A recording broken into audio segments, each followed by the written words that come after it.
Boss ఏంటి problem? నాకేమనిపిస్తుందంటే tractor మార్చాల్సిన time వచ్చింది.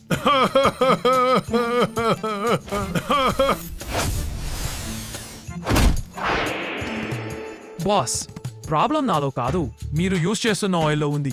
ప్లీజ్ నాకు మక్సర్ ట్రాక్టర్ ఆయిల్ వేయండి. ఇది వేడి హెవీ లోడ్కు ఎక్కువ హవర్స్ పని కోసం స్పెషల్గా తయారు చేసింది. ఇది నాకు బలమైన ప్రొటెక్షన్, ఎక్కువ లైఫ్ స్పాన్ ఇస్తుంది. ఇప్పుడు ట్రాక్టర్తో మాట్లాడుతున్నావా? లేదు, నా ట్రాక్టరే నాతో మాట్లాడుతుంది. దానికి మక్స్ ట్రాక్టర్ ఇంజిన్ ఆయిలే కావాలంట. అవును, అది మాత్రం నిజం. ఇదిగో ఈ మస్క్ ఆయిల్ని తీసుకొని యూస్ చేయి.